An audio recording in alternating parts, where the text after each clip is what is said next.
नमस्कार। यो योग र शास्त्र भाग 52 एवं कलियुग भाग 22 हो। यस भागबाट कलियुगको जानकारी दिने क्रम सकिनेछ। यस भागको पहिलो खण्डमा म पछिको पृथ्वीको अवस्था र दोस्रो खण्डमा कलिको असरबाट जोगिने उपायहरूका बारेमा शास्त्रमा के बताइएको छ ती कुराहरू बताउनेछु। पहिलो खण्ड सुरु गर्न चाहे देवी भागवत नवम स्कन्द अध्याय 8 मा कलि अन्तर्ध्यान भएपछि पुनः पृथ्वीमा अराजकता फैलन्छ। चोर र लुटेराबाट पृथ्वी पीडित हुन थाल्दछन्। यसपछि 12 वटा सूर्य एकैपटक उदाउने छन्। ती सूर्यको तेजले गर्दा पुरै पृथ्वी सुक्न पुग्दछ भनिएको छ। ब्रह्माण्ड पुराण पूर्वभाग द्वितीय अनुसङ्गपाद अध्याय 31 लेख्दछ, जब कलियुगको अन्ततिरको सन्ध्यांश काल आयो तब पृथ्वीमा कतै कतै केही मानिस मात्र बचेका थिए। ती बिचरा मानिसका लागि पनि यो ग्रह प्रतिकूल थियो। ती बचेका मानिसमध्ये पनि कतिपय मानिस लोभी थिए। ती एक आपसमा समूह बनाएर लडी घाइते हुन र मारिन थाले। युग नाश हुने समय नजिकिँदै गर्दा यत्र तत्र अराजकता थियो र मानिसहरू एक आपसमा भयले थरथर काँपिरहेका थिए। ती अति उत्तेजित भइरहेका थिए र के गर्ने के नगर्ने सोच्न नै नसक्ने अवस्थामा पुगिसकेका थिए। त्यसपछि तिनले आफ्ना घर, पत्नी र नातेदारलाई छाडिदिए।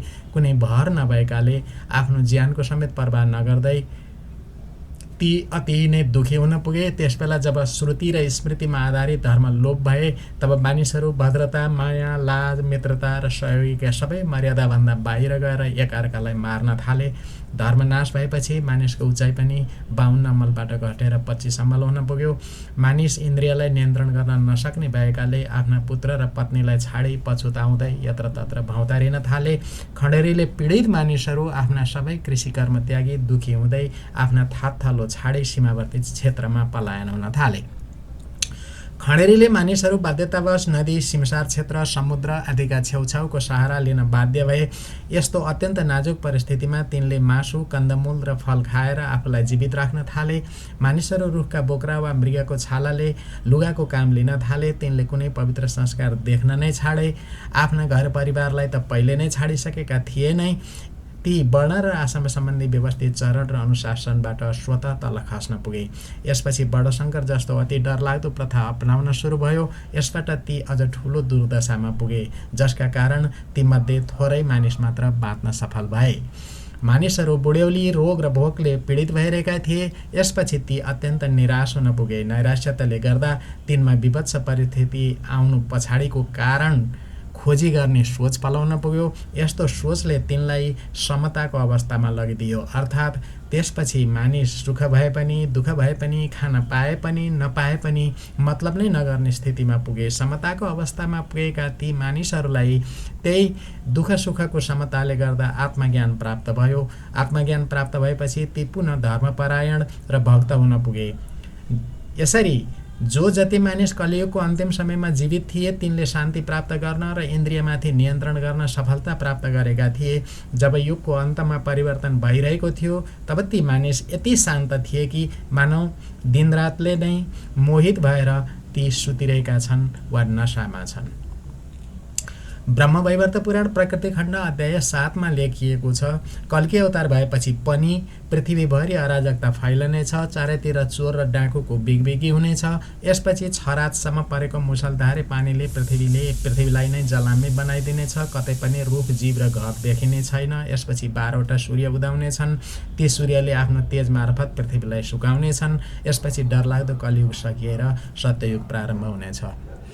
ब्रह्मपुराण अध्याय 23 लेख्दछ, कल्कीले पृथ्वी छाडेपछि स्थान स्थानमा बेग्ला बेग्लै समूह मानिसका गुट उपगुट हुनेछन्। यी समूहहरू डुङ्गामा भरिएको धन एकअर्कोले जम्मा पार्न र चोर्न थाल्दछन्। मानिस सबै आफ्नो देशबाट निकालिएका वा निस्किएका पथभ्रष्ट र आफन्तबाट सहाराविहीन भइसकेका हुनेछन्।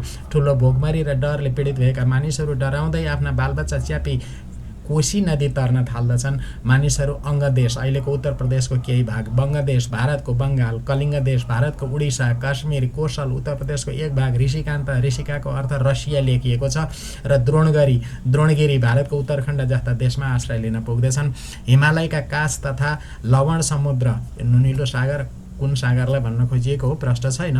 को किनारतिर आश्रय लिन जानेछन् त्यहाँ ती पातपतिङ्ग रुखका बोक्रा र मृगका छाला लगाएर कलियुग नसकिँदासम्म बसिरहनेछन्।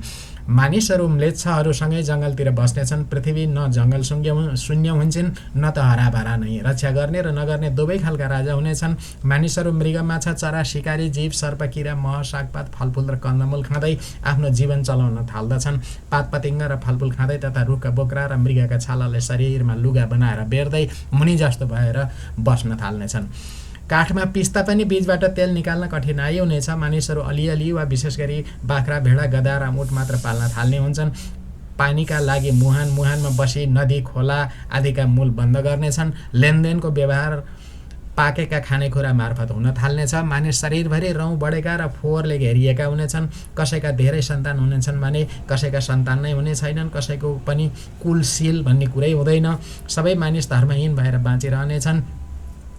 हीन धर्म नै अँगालेर बस्न थाल्नेछन्। त्यसबेलाका मानिसको अधिकतम आयु 30 वर्षको हुनेछ। मानिस दुर्बल हुनेछन्। मानिस विषय वासनाले गर्दा मानसिक रूपमा थकित हुन्छन्। उमेर नपुग्दै बुढ्यौलीले समाउनेछ। शोक पर्नेछ। रोगले गर्दा इन्द्रियहरूको नाश हुनेछ। आयु भोग विलासले गर्दा सीमित हुने कुरा थाहा पाएपछि ती यसबाट बिस्तारै पर हुन थाल्दछन्। अनि मानिसमा साधु सज्जनको दर्शनको अभिलाषा जाग्न थाल्दछ। व्यवहारमा क्षय हुन थालेपछि मानिसलाई सत्यको दर्शन हुन थाल्दछ। काम वासनाको अभावमा मानिस धर्मात्मा हुन थाल्दछन्। आफू नासिन लागेको जानी संस्कार पनि गर्न थाल्दछन्। प्राण रक्षाका लागि ती दान गर्न सत्यवादी हुन थाल्नेछन्। यसरी धर्म पुनः आफ्ना 4वटै पाउसहित पुनः स्थापित हुन पुग्दछ। उपलब्ध अनुमानका आधारमा र गुणमा परिवर्तन भएका कारण मानिसलाई स्वादको वास्तविकता थाहा हुन्छ र त्यो नै धर्म रहेछ भनी जान्दछन्। जसरी पहिले धर्म नाश भएको थियो तब त्यसरी नै यो समृद्ध हुन पुग्दछ। मानिसले धर्मलाई अँगाल्न थालेपछि सत्ययुग लाग्दछ। सत्ययुगमा साधु वृत्ति श्रेष्ठ र कषाय धारण गर्नु हानिकारक हुन्छ। कलियुग मात्र एउटा यस्तो समय हो जुन समयमा चन्द्रमा जसरी नै बेला बेलामा हीन वर्णको अस्तित्व हुने गर्दछ। जसरी अन्धकारबाट मुक्त चन्द्रमा प्रकाशित हुने गर्दछन् त्यसरी नै कलिबाट मुक्त सत्ययुग प्रकाशित हुने गर्दछ। मत्स्य पुराण अध्याय 140 लेख्दछ, यसरी स्वयम्भू मन्वन्तरको त्यो अन्तिम कलियुगको सन्ध्याम्समा जब क्रूर कर्म नष्ट भए सबै दुष्ट राजा मारिए तब युगको अन्तमा कतै कतै अलिअलि मानिस मात्र बाँकी बचेका थिए। ती बचेका अलिअलि मानिस पनि लोभले गर्दा एक आपसमा मारकाट र लुटमार गर्न थाले। राजा नभएकाले मानिसहरू एक आपसमा अति नै डराइरहेका हुन्थे। यसपछि अति नै दिक्क भएर मानिसले आफ्ना घर परिवार छाडी निर्दयी बनेर दुखी हुँदै आफ्ना ज्यान जोगाउन के गर्ने भनेर सोच्न थाले। वेद र स्मृति धर्म नाश भइसकेकोले काम र क्रोधको वशमा परेका ती मानिसमा मर्यादा, आनन्द, माया, लाज जस्ता कुरा केही पनि थिएनन्।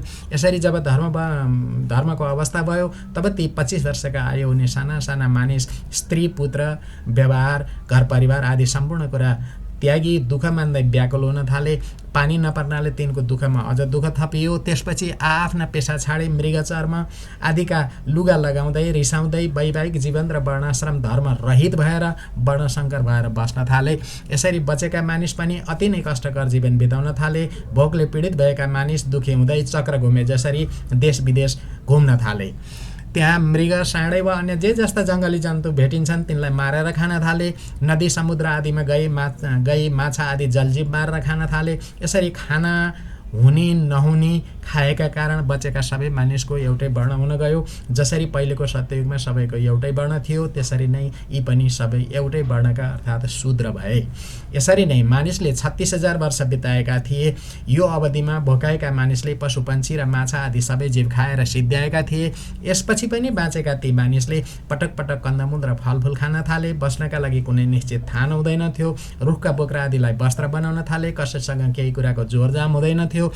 धनको पनि कसैलाई मतलबै थिएन। यसरी जीवन चलाउँदा पनि धेरै मानिस त्यतिखेर सखाप भए। यसपछि बचेका मानिसलाई पनि खानपिनकै चिन्ताले सताउन थाल्यो। समय बित्दै जाँदा अन्तमा बचेका स्त्री र पुरुषबाट सन्तान जन्म नपुगे। यसपछि यिनका बाबुआमा सबै नष्ट भए। तिनका जुन सन्तान भए तिनकै पालामा सत्ययुग सुरु भयो। जसरी स्वर्ग र नरकमा बस्ने शरीरले आफ्ना कर्म फललाई भोग गर्दछन् त्यसरी नै सत्ययुगका सन्तान पनि कलियुग सकिएपछि असल कर्ममा तत्पर हुन पुग्दछन्। आत्माले सुख दुःख केही कुराको मतलब नराख्ने अवस्था आएपछि मात्र ज्ञान प्राप्त हुन्छ। आत्मज्ञान भएपछि धर्मतिर बुद्धि लाग्दछ। यही विधिले कलियुगको अन्तमा बचेका मानिसका सन्तानमा सत्ययुगको स्वभाव सुरु हुने गर्दछ। कलियुगको अन्तिम सन्ध्यांशकालमा सत्ययुगका मानिस जन्मने गर्दछन्। त्यतिखेर जो सिद्ध हुन्छन् ती नदेखिनी भएर यताउता घुम्ने गर्दछन्। सप्तर्षि समेत अनेक सिद्ध पुरुष यो संसारमा जन्मन्छन् र ती सबै धर्मको प्रचार प्रसारमा लाग्दछन्। ती सिद्ध पुरुष मन्वन्तरसम्म नै धर्मको व्यवस्थापनका लागि रहने गर्दछन्। जसरी वनमा आफै लागेको डडेलोले जलाएका घाँसपातका जराबाट घाँसपात पुनः पलाएर झाडी बन्दछ, त्यसरी नै एक युगबाट अर्को युगमा मानिसको क्षय र वृद्धि हुने गर्दछ। मन्वन्तरको अन्तसम्म यही क्रम चलिरहन्छ। वायुपुराण अध्याय 58 लेखिएको छ, यसरी प्रमिति स्वर्ग गएपछि पृथ्वीमा कतै कतै भगवानका इच्छाले अलिअलि मानिस मात्र बाँच्न सफल भएका थिए। ती मानिस पनि कसैको अधीनमा बस्न नपर्ने हुनाले बेरोकटोक एक आपसमा काटमाट गर्न थाले। यसरी बाँच्ने नबाँच्ने ठेगान नै हुन छाडेपछि एक अर्काको डरले थकित मानसिकता लिएर आफ्ना घर, स्त्री, बालबच्चा आदि चट्टकै छाडे ज्यान जोगाउन यताउता भौतारिन थाले। यिनमा माया मोह बाँकी थिएन, केवल मनमा अतिशय दुःख मात्र थियो। त्यसबेला वेद स्मृति आदिले बताएका सबै धर्म नष्ट भइसकेकाले मर्यादा, दया, लाज, माया आदि केही नभएका ती मानिसहरू प्राय एक आपसमा लडेर नै मारिएका थिए। कलियुगको यो चरणमा आइपुग्दा मानिसको शारीरिक बनोट अत्यन्त सानो र अधिकतम आयु 25 वर्ष हुन पुगेको थियो। बेला बेलामा यिनलाई आफ्ना आफन्त छाडेकोमा पीर पनि हुने गर्दथ्यो। यसपछि पर्ने लामो खडेरीले गर्दा यिनले बाँच्न आश नै गर्न छाड्दछन् र आफ्नो वासस्थान छाडी नजिकैका देशतिर जान थाल्दछन्। त्यसबेलाका ती मानिस नदी, समुद्र र सिमसार क्षेत्र तथा पर्वततिर अति दुःखपूर्ण जीवन बिताउन बाध्य भए। मह, मासु, कन्दमूल, फलफुल खाएर बाँच्न विवश भए। रुखका बोक्रा वा जनावरका छालाले शरीर छोप्दै ती स्त्री र सन्तान साथमा नभएका मानिस मर्यादाविहीन वर्णाश्रम धर्मबाट पतित र पूर्णतः वर्णशङ्कर हुन पुगे। अन्तमा जे जति थोरै मानिस बाँच्न सफल भएका थिए ती दुःख कष्टको अन्तिम सीमामा पुगी अति नै पीडित भएर आफ्नै जीवनसँग विरक्त हुन पुगे। यसरी विरक्तिएका मानिसमा त्यसपछि विवेक पलाएको थियो। विवेक पलाएपछि तिनले सबै जीवमाथि समान व्यवहार गर्न थालेका थिए। यही समानताको वा साम्य अवस्थामा ती मानिसलाई सत्य कुराको ज्ञान प्राप्त भएको थियो। यसपछि ती मानिस धर्म कर्मतिर उन्मुख भएका थिए। कलियुगको अन्तमा बचेका मानिसको मनमा ज्ञान प्राप्त भएपछि यिनैका सन्तानका रूपमा भवितव्य अनुसार सत्ययुगका मानिसको जन्म भएको थियो। त्यसबेला ब्राह्मण, क्षत्रिय, वैश्य र शूद्र यी 4 वर्ण उत्पत्तिको बीजरूपी ज्ञानलाई स्मरण गरिएको थियो। यस्ता बीजरूपी अर्थात् ब्याडै मानिस ती सिद्धगण जो अति प्रसन्न हुँदै सदा संसारमा घुमिरहने गर्दछन् अनि ती सप्तर्षि जसले बचेका कलियुगीन मानिसलाई कुनै कुरामा भेदभाव नगरी परस्परमा व्यवहार गर्दछन् मिलेर पुनः वर्ण, आश्रम आदि धर्म व्यवस्थालाई अघि बढाएका थिए। यसरी दोस्रो सत्ययुगका मानिसले वेद र स्मृति अनुसार धर्माचरण गर्न सुरु गरेका थिए। हरेक मन्वन्तरमा सप्तर्षिहरू धर्म स्थापनार्थ पृथ्वीमा मानिससँगै बसिरहेका हुन्छन्। जसरी ग्रीष्म ऋतुमा नासिएका घाँसपातको जराबाट वर्षा ऋतुमा नयाँ टुसा पलाउँदछ, त्यसरी नै कलियुगमा बचेका थोरै मानिसबाट नै सत्ययुगमा मानिसको जन्म हुने गर्दछ। यसरी मन्वन्तर नबित्तासम्म एउटा युग सकिएपछि अर्को युगमा पहिलो युगका बचेका मानिसबाट नै मानिसहरू जन्मने र फैलने गर्दछन्। सुख, आयु, बल, रूप, धर्म, धन र काम यी कुरा हरेक युगमा आफ्ना स्वभाव अनुसार एक एक चरण कम हुँदै जाने गर्दछन्। अनि युगमा हुने विशेष सिद्धि भने त्यो युगको सन्ध्यांश कालमा प्राय लोप नै हुने गर्दछ। यसरी नै सबै युगका बारेमा जान्नु। अब दोस्रो खण्डतिर लागौँ। कलियुगको असरबाट बच्ने उपायका सम्बन्धमा शास्त्रमा लेखिएको छ। नरसिंह पुराण अध्याय 54 भन्दछ, जो मानिस भगवानको भजनमा तत्पर रहन्छ तिनलाई कलियुगले बाधा दिन सक्दैन। घोर कलियुग आउँदा समस्त जगतका आधार परमार्थ स्वरूप भगवान विष्णुको ध्यान गर्ने मानिसलाई कलिबाट बाधा पुग्दैन। ओहो, जसले एकपटक मात्र पनि भगवान विष्णुको पूजा गरेका छन् ती धेरै सौभाग्यशाली हुन्। सबै कर्म छोडेकाहरूलाई घोर कलियुग आउँदा गरिने वेदोक्त कर्ममा हुने न्यूनता वा अधिकताको दोष हुँदैन। त्यसमा भगवानको स्मरण नै पूर्ण फलदायक हुन्छ। जसले हरि, केशव, गोविन्द, वासुदेव, जगन्मय, जनार्दन, जगतधाम, पिताम्बरधर, अच्युत आदि नामको उच्चारण गरिरहन्छ तिनलाई कलियुगले कहिल्यै बाधा पुर्याउँदैन। ओहो, सबैलाई भय दिने यो कलीमा जो भगवान विष्णुको आराधनामा लागिरहन्छ वा आराधनाको सङ्गत नै गर्दछ त्यो महात्मा धेरै नै भाग्यशाली हुन्छ। जो हरिनामको जप गर्दछन्, हरिकीर्तनमा लागिरहन्छन् र सधैँ हरिको पूजा नै गर्ने गर्दछन् ती कृतकृत्य नै हुन्छन्। यसमा शङ्का छैन। कुर्म पुराण पूर्व विभाग अध्याय 28 लेख्दछ, भक्तको कल्याणको कामना र श्रौत एवं स्मार्त धर्मको स्थापनाका लागि शङ्करले अनेक अवतार धारण गर्नुहुन्छ। उहाँले समस्त वेदान्तको साररूपी त्यो ब्रह्मसंज्ञ ज्ञानलाई र वेदविहित धर्म शिष्यलाई प्रदान गर्नुहुन्छ। अनेक दोषको कलीको यो महान गुण छ कि यो युगमा मानिसले अनायास महान पुण्य प्राप्त गर्दछ। यसैले महेश्वर सम्बन्धी युग पाई विशेष गरी ब्राह्मणले सबै प्रकारको प्रयत्न गरी ईशान रुद्रको शरण पर्नु पर्दछ। जसले प्रसन्न मनले विरूपाक्ष, कृतिवास, ईशान रुद्रलाई नमस्कार गर्दछन् तिनले परमपद पाउँदछन्। जसरी रुद्रलाई गरिएको नमस्कारले निश्चित रूपमा सबै कामनालाई पूर्ण गर्दछ, त्यसरी नै अरूलाई नमस्कार गर्दा त्यस्तो फल पाइँदैन। यस प्रकार कलीको दोष हटाउने एकमात्र उपाय हो कि महादेवको नमस्कार, उनको ध्यान र शास्त्रानुसार दान, यस्तो वेदको विचार छ। यसैले परमपदको चाहना भए अन्य महेश्वर प्रदत्त शक्तिका देवतालाई छोडी एकमात्र देव महादेवको आश्रय ग्रहण गर्नुपर्दछ। जो देव वन्दित शिवको अर्चना गर्दैनन् तिनले गरेका दान, तप, यज्ञ र जीवन व्यर्थ नै हुन्छन्। सत्यवतीका पुत्र व्यास वा देवकी पुत्र कृष्णलाई छाडी अरू कोही पनि अर्जुनका समान शङ्करको भक्ति गर्ने न भयो न त हुने नै छ। विष्णु पुराण 6औं अंश 2रो अध्याय लेख्दछ, कली धर्म।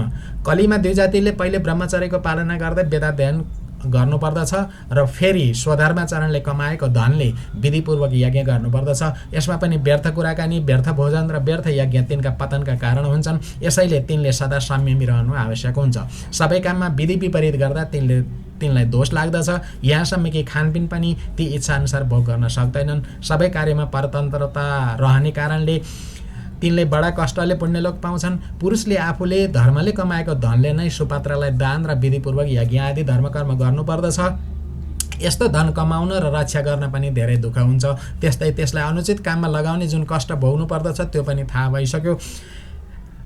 पुरुषहरू यी र यस्तै अरू कष्टदायक उपायले प्राजापत्यादि शुभ लोकलाई पाउँदछन्, तर स्त्रीहरू त तन्मन र वचनले पति सेवा गर्नाले नै तिनका हितकारिणी भई पति समान शुभलोक प्राप्त गर्दछन्, जुन पुरुषलाई अत्यन्त परिश्रमले मिल्दछ। यसैले मैले तेस्रो पटक स्त्रीलाई साधु हुन् भनेको हुँ। देवी भागवत 6 स्कन्द अध्याय 11 लेख्दछ, भगवती देवीका नाम सम्झाउनु नै सारा पापको प्रायश्चित हो। यसैले कलीका मानिसले कलीको भयबाट पुण्य क्षेत्रमा गएर बसी परम्बाको नाम निरन्तर जप गर्नुपर्दछ। श्रीमद् भागवत महापुराण स्कन्द 12 अध्याय 3मा लेखिएको छ, मानिसले सास जाने बेलामा आतुर हुँदा, लड्दा र चिप्लँदा बाध्य भएर भगवानको कुनै पनि एक नाम लिएमा पनि उसको सबै कर्म बन्धन छुटी उत्तम गतिमा पुग्दछ। तर कलियुगबाट प्रभावित भएका मानिस भगवानको आराधनाबाट समेत मुख बटार्नेछन्। कलियुगका अनेक दोष छन्। कुनै वस्तु वा कुनै स्थानमा पनि दोषको प्रधानता हुन्छ, तर सबै दोषको मूल स्रोत त अन्तस्करण नै हो। जब भगवान मनमा आएर बस्नुहुन्छ तब उनको सामिप्यता मात्रले सबै दोष नष्ट हुन पाउँदछ। हुन त कलियुग भनेको दोषै दोषको खानी हो, तर यसमा एउटा ठुलो गुण पनि हुन्छ। यो युगमा भगवान श्रीकृष्णको नाम संकीर्तन गर्नाले मात्र पनि सबै खालका आसक्तिबाट छुटकारा पाइन्छ र परमात्माको प्राप्ति हुन्छ। सत्ययुगमा भगवानको ध्यान गर्नाले, त्रेतायुगमा ठुल्ठुला यज्ञ मार्फत तिनको आराधना गर्नाले, द्वापर युगमा विधिपूर्वक तिनको पूजा सेवा गर्नाले जे जति फल पाइन्छ त्यति फल कलियुगमा केवल भगवानको नाम कीर्तन गर्नाले मात्र पाइन्छ। बृहत नारदीय पुराण पूर्वभाग प्रथम पाद अध्याय 41मा लेखिएको छ, हरिभक्तिको प्रभावले भक्तलाई कलीले कुनै असर गर्दैन। कृतयुगमा ध्यान, त्रेतामा यज्ञ, द्वापरमा कृष्णको अर्चना र कलियुगमा दान गर्नाले नै युगको प्रभाव नष्ट हुन्छ। जसले दिनरात हरिको नाम जपिरहन्छ, हरिको पूजामा लागिरहन्छ, उसलाई कलीको प्रभाव पर्दैन। जसले कुनै कुराको चाहना गरेर वा नगरी नमो नारायणाय मन्त्र जपिरहन्छ, उसलाई कलीले दुःख दिँदैन। कलियुगमा जो हरिनामका प्रिय हुन्छन् तिनको जन्म सफल हुन्छ, तिनलाई कलीले असर गर्दैन। जो हरिनामको उपासक र हरिपूजाका प्रेमी हुन्छन् ती शिव समान हुन्छन्, यसमा कुनै शङ्का छैन। डरलाग्दो कलियुगमा सारा संसारका आधार मोक्षका स्वरूप भगवान विष्णुलाई ध्यान गर्नाले कलीको असर नाश हुन्छ। डरलाग्दो कलियुगमा कतै धर्मको अत्तो-पत्तो नहुँदा पनि एकपटक हरिको पूजा गर्दा ती भाग्यशाली बन्न पुग्दछन्। कलियुगमा वेदले बताएका जुनसुकै कर्म गर्दा हुने कमी कमजोरी पनि केवल हरिको नाम सम्झनाले नाश भएर सम्झनाले ती सबै दोष नाश भएर कर्म पूर्ण हुने गर्दछ। पद्मपुराण क्रियायोग खण्ड अध्याय 26मा लेखिएको छ, जसले कलियुगमा हरिको नाम जप्दछ उसलाई कलीले निश्चय नै प्रभाव पार्न सक्दैन। मन शुद्ध भएन भने गरिएका सबै धर्मकर्म फलहीन हुन्छन्। कलीमा मानिसको मन शुद्ध हुँदैन। यसैले कलियुगमा गरिने सबै धर्मकर्म भक्ति र श्रद्धा सहित भगवानलाई समर्पण गर्नु। यसरी धर्मकर्म गरिए त्यसको फल कहिले नाश हुँदैन। ब्रह्मपुराण अध्याय 122 मा लेखिएको छ, कलियुगमा थोरै प्रयासले पनि मानिस धार्मिक र धर्मज्ञ हुन पुग्दछ। कलिमा मन, वचन र कर्मले पतिको सेवा गर्नाले मात्र पनि स्त्रीहरू पुरुष जसरी नै मोक्ष हुन्छन्। कलियुगमा थोरै प्रयासले पनि धर्म कर्म सिद्ध हुन्छ र मानिस पापबाट मुक्त हुन्छ। शूद्रहरू द्विजको सेवा गर्नाले नै मुक्त हुन्छन्, स्त्रीहरू पतिको सेवा गर्नाले मुक्त हुन्छन्। अरू युगका धर्म कर्म गर्दा जति दुःख गर्नु पर्थ्यो अरू युगमा, कलियुगमा त्यति धेरै दुःख नगरे पनि मानिसले धर्म कर्मको फल पाउँदछ। जसले युगका अन्तमा धर्म कर्म गरिरहेका हुन्छन् ती साँच्चीकै धन्य हुन्छन्।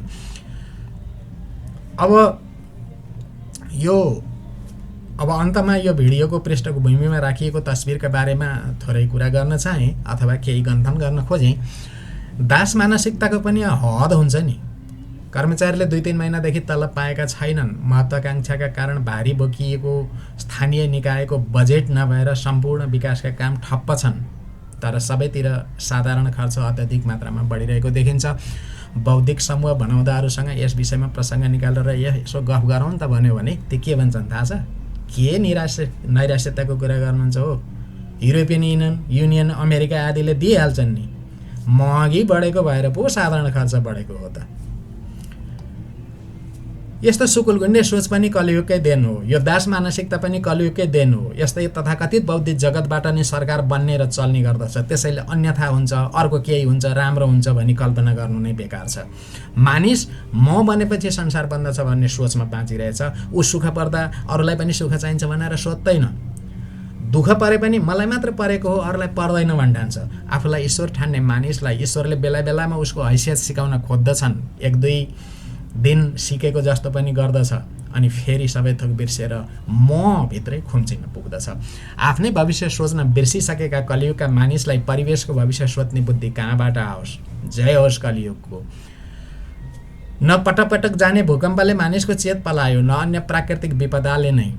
यो पछाडि रहेको तस्बिर मद्रासमा विक्रम सम्वत 1934 मा आएको खडेरी र भोकमरी हुँदाको तस्बिर हो।